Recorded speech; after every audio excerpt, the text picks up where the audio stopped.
If the frequency of symptoms are obviously less than a month, then ELR will be okay. Say if it is happening once in a week or once in a fortnight. But if it is happening once in 2-3 months, I don't think even a ELR will give you the answer, and ILR is the device which will give you the answer. Yogesh, I have a word of caution regarding the ELRs. As you said, it's rightly for syncope, they have a low yield, and many times they bring out misleading results. The reason I'm saying one of the traces you showed of complete heart block was during sleep. Now we don't know whether that was the cause of syncope. You as an electrophysiologist probably would clinically correlate and realize that this is a benign arrhythmia, as Dr. Martin Green says. But nowadays what I'm seeing increasingly is physicians directly are approached to put the ELRs, who obviously may not have this fine tuning, and benign arrhythmias, just because they get picked up on ELR during sleep, go for unnecessary pacemakers. That's one. And the second is artifactual VTs. I have personally many times I have had patients who I have not put, someone has put, and they send me 101 printouts. Most of them are benign arrhythmias or artifacts.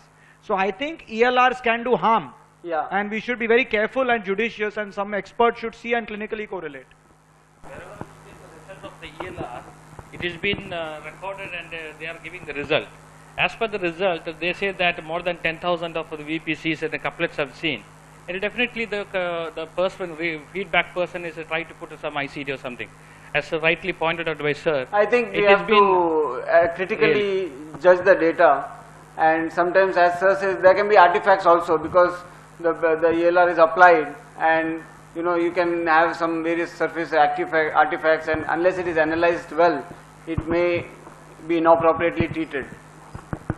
I think at this, if you go back through this Andrew Cron's paper, which looked at the yield from the loop recorder, 90% of them were bradycardic. So in a person with a normal heart, they never had VT. In fact, the original thing of 14 patients which were picked up. And so if you have an elderly person and you think it's a traumatic syncope, it's been my approach, because the cost of a VVI in India is the same as almost the ELR. If your clinical suspicion is a bradycardic syncope, we put a pacemaker and just use that to monitor as to what is happening. So we'll conclude the session here. Thank you. Thank you, sir. I request Dr. Rajpal Singh to hand Dr. Yogesh Kothari a token of our appreciation. And I request Dr. Yogesh Kothari to hand over the certificates to the chairpersons. Now we will be having an ECG quiz conducted by Dr. Amit Vora and Dr. V.S. Prakash. I invite you on to the dais. So in this session, again, we'll not only look at ECGs, but arrhythmias in general and how we approach management of these arrhythmias. So there will be series of kind of questions which we need to ask as we treat these arrhythmias, and we'll try to take the audience response in terms of raise of hands and see how we deal with these clinical problems. So now, first example I'm going to show you, which is also has been dealt yesterday, is situations when you have a left bundle branch block and then a person complains of syncope. A little bit different scenarios, two scenarios. 64-year-old who has had ischemic heart disease, bypass surgery done, has been known to have LVEF of around 25% for a long time, been clinically very stable, NYHA class 2. Of late has been complaining of transient uneasy and dizzy feeling, and you have this 12-lead ECG with you, which shows that there is a first degree heart block, there is a wide QRS left axis deviation and a left bundle branch block. Now he's been known to have this ECG and this echo for a long period of time, and has stable class symptoms and ejection fraction, but of late he has new symptom development in terms of transient uneasy and dizzy feeling. So obviously the question comes up that what is it? Is it AV block? Is he on drugs which is causing him postal hypotension? And let's discard, we did discuss that syncope, pre-syncope, it's not going to be a neurological event. But is this coronary ischemia, or could this be ventricular tachycardia? So I think from what we learned yesterday also, the two commonest differential is going to be what? How many would think that it's AV block? Can you raise your hands? You have almost a trifascicular nature. How many for AV block? None. Absolutely. So I guess when you have a trifascicular block, you can't discount AV block, intermittent AV block happening. But anybody, what is the other diagnosis which you would have thought of? The second differential? Ventricular tachycardia. I hear some slow, this is not VT, this is sinus rhythm. This is sinus rhythm. So transiently, intermittently, whether he has a ventricular tachycardia, that becomes a question. So the background knowledge, in fact, is that in patients who have LV dysfunction and a wide QRS, if they have syncope, there is almost a 50-50 chance that this can be either an AV block or it can be a ventricular tachycardia. So yes, you definitely need to keep ventricular tachycardia in mind, and therefore you need to appropriately investigate. Why not postural hypotension? Yes, so now I'll tell you. Yes.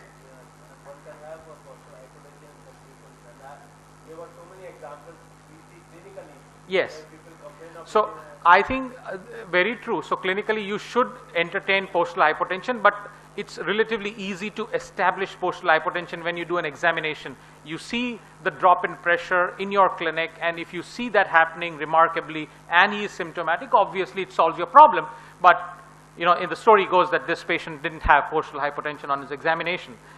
And if you have a history or a story which tells you of a protracted nature, which is not posture dependent, also tells you that his symptoms of transient dizziness were never related to posture. So all this tells you that essentially we are dealing with these two things, and an electrophysiology study is what helps you to decipher between the two. And now you have an EP study, HV interval is marginally raised. The AH interval is what is markedly prolonged. And if we look at one-to-one AV conduction, so you pace the atrium and look at the AV conduction, what you find is that the AV nodal delay kept on happening. The infrahisian conduction system, despite the bundle branch block, it remained steady at 60, 65 millisecond and did not worsen any further, up to a rate of almost 130 beats a minute. But essential to complete the EP study by doing a ventricular tachycardia induction protocol also, and that's what was done. You have an EP study stimulation protocol, you have extra stimuli, and a sustained monomorphic ventricular tachycardia was induced, sustained VT induced sufficiently long enough that it required overdrive pacing to terminate the arrhythmia. So obviously this gentleman is in need of what? A pacemaker or an ICD? Or both? Do you implant a pacemaker and ICD both? An ICD has an inbuilt pacemaker. So you need to consider an ICD. So now the question comes up that would you consider CRT? Where is Prakash? Where is Prakash gone?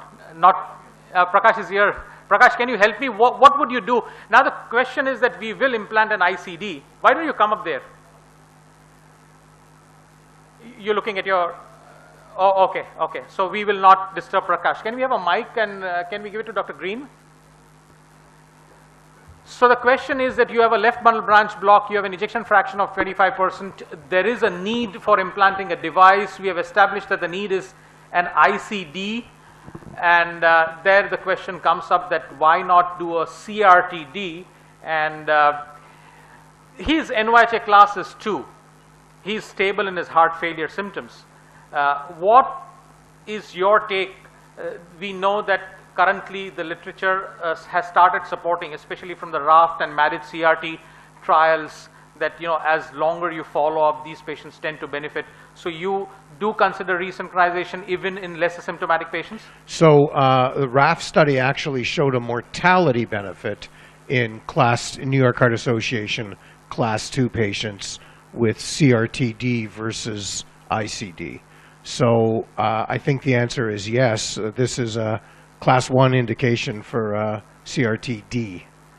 at this point in time. I think 5 years ago, we didn't know that, but at this, up until then, it was only really class 3 patients. But I think the evidence would really overwhelmingly extend to class 2 patients as well. Yeah, now. so far CRT had shown improvement in quality of life and reverse remodeling, but the mortality benefits have now been shown in these longer studies of RAFT and CRTD, RAFT and MERIT CRT, where you have mortality benefit. Very briefly now, again a situation where an elderly person has syncope. He is known to have a left bundle branch block, and this example is from Yash's collection, where the question comes up that what are the possibilities of a syncope. Here he has a normal echo. He is not known to have coronary artery disease or any kind of a myopathy, and therein what is the likely possibility? AV block, postural hypotension, coronary ischemia, VT, or none of the above? Anybody? AV block. Well, I guess, Yash, did you also think it would have been an AV block when you saw this patient? No, actually, he was referred to a pacemaker implant. The question is that there's one additional history is that, over a 1 year period, he had several episodes of syncope, and several episodes of near syncope, but there was never any documented AV block on the ECG. So you had done the Holter and everything and never documented? No, in fact, the Holter was done, which showed a short episode of wide QRS tachycardia. Ah, okay.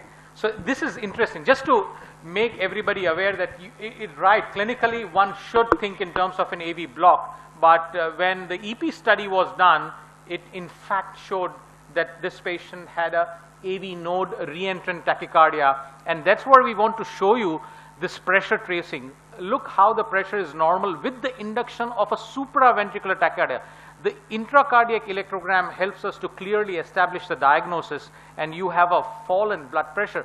So the myth that SVTs are hemodynamically stable and VTs are hemodynamically unstable is completely busted with this example, wherein an elderly person with a left bundle branch block, and SVT also can be syncopal. His entire presentation was with pre-syncope and syncope, and what he in fact required is a radio frequency ablation to cure his syncope, and that's what was done. His HV interval and everything was okay, is it? And you didn't put a pacemaker? No, we have a 4-year follow-up. He's asymptomatic. He is not. He's asymptomatic and does not require a pacemaker. Right. Okay. So second example is of a young lady who's been complaining of atypical chest pain, and the physician had sent me this lady. He was smart enough to pick up a subtle pre-excitation here. So you have a short PR, you have a delta-like wave in lead V4, V5, V6, and he asked me that what would you do? So as had been taught today, I did the same thing. That patient is completely asymptomatic, no high risk job. I said, leave her alone. I did ask them once to do a Holter, and Holter showed pre-excitation most of the times. There were some times when the pre-excitation was not there. I was a little more convinced that the refractory period of the X-ray pathway is long, and leave her alone, don't do anything. After a few months, I get a call back from this physician and said that, Amit, you are in a soup, you are going to face a medico-legal problem. I have this lady come back with a very ghastly, life-threatening arrhythmia, and this is what the ECG show. I mean, she has had multiple syncopal episodes and she has seizures, and I said, at least send me the ECG. I need to look at the ECG to see what mistake I did. And he, collected the strips. So these strips are not necessarily at the same time, but I've tried to compile it in one slide. And this is what it showed. And tell me, how wrong am I? What is the diagnosis here? Are we dealing with short burst of atrial fibrillation with rapid conduction down an axillary pathway, or is this something else? Anyone? Except the first row. Because I'm sure they are my friends, they are going to protect me. Anybody? What does this ECG show? Now, we always talked often in terms of ECG pattern recognition. If you look at an ECG arrhythmia of a particular type, it hits what the diagnosis is. What does this show? There is a change in polarity. QRS is twisting around its own baseline. What is it? Torsade d'appoint. Torsade. So this is a torsade ECG. Do you get torsade in WPW, pre-excitation? Well, you most often will get, you get atrial fibrillation with rapid conduction down the axillary pathway, and therefore you have a fast, broad, irregular tachycardia. If you have multiple axillary pathways, the morphology might vary a bit, but it will almost look like a pleomorphic, not necessarily a polymorphic. So this twisting around its baseline is a very characteristic sign of torsade, and this is more often or almost always related to what? That's what Dr. Green taught us. What is it due to?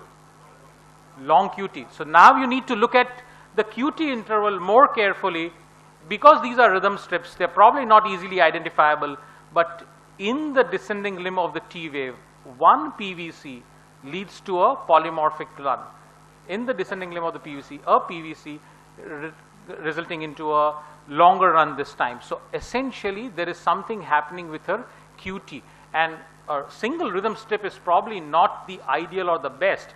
So when I looked at it, I said, start all the preliminary measures in terms of giving IV magnesium, and also take a proper history as to what the drugs are, do the electrolytes, and that's where the story came out.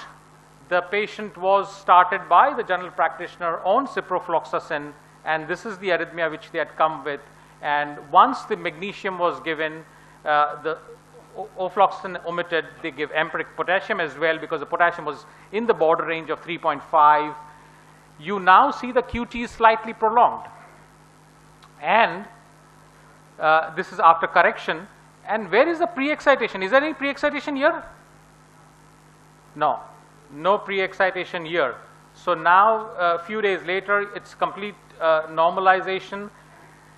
What should be the strategy now established for this patient? What should I tell this, counsel? Avoid drugs that can cause long QT. Give them a list, which is what I do. Protect them with beta blockers. Don't get into this messy situation. There's some kind of arrhythmias happening as well. Sort out the problem of pre-excitation. Get it out of the way by EP study and RF ablation, or do all of the above. Strong recommendation for A. Prakash, what would you do? Yeah, I think I go with the audience. Yes, so I think when these are difficult, these are probably form fruste of long QT patients. Why some develop long QT with drugs and the others don't, and at variable time and age and without any other internal milieu change, is a problem. So we tend to give them a drug list which can prolong long QT and tell them to avoid. Yes, sir. Yeah, I think that's critically important. I think some of these people have what we call soft mutations, meaning the mutation itself gives them a problem with repolarization reserve, but not enough on its own to cause a clinical problem. But as soon as you add something, in this case a fluoroquinolone, you end up with long QT and torsade. So I do think you have to go beyond A and ask the question, is there a family history of sudden death? Is there a family history of syncope? And importantly, is there a family history of seizure disorder? Because some of these people are labeled as seizure disorder. And I think you probably want to go further and maybe do some ECGs on some family members. And if available to you, you may want to ask the question, should I be doing genetic testing to look at other family members? Because, I think Cipro is the fluoroquinolone that causes the least QT prolongation. And you do have to worry that this is more than just drug-induced torsade, that it's drug-induced torsade on top of a situation with diminished repolarization reserve. I think the website, I give all my patients the website, www.qtdrugs.org. I give them all that and tell them that they not only should get a printout, but they should update it, and anytime anyone wants to give them a drug, They have to actually go to the website to check to see whether they should be taking that drug. Because the website changes, the printout doesn't. Yeah, no, it's amazing that sometimes we see these patients the 4th and the 5th decade. All these years they have never had a problem. One would think that if they had some genetic issue, maybe earlier it would have come up. But yeah, it can be so variable. I want to just carry on from where Dr. Green left off. You know, we've had with a relatively benign drug, that too I think oral ciprofloxacin.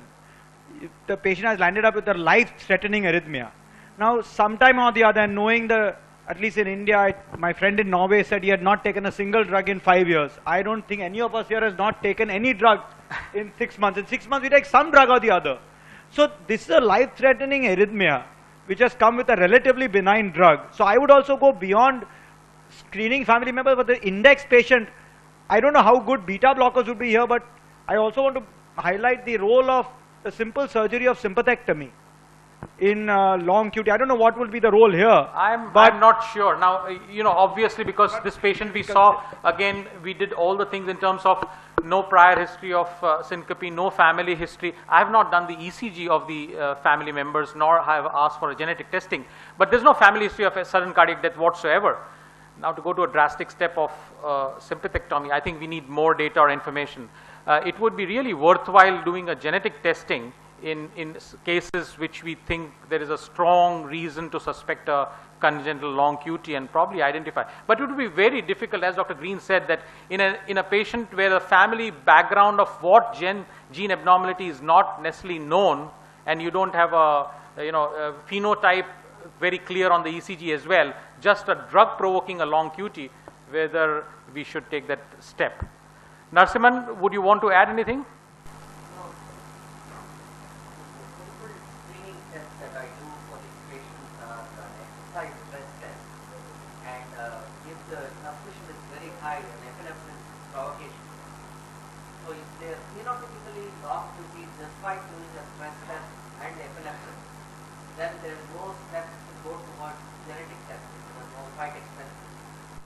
Right.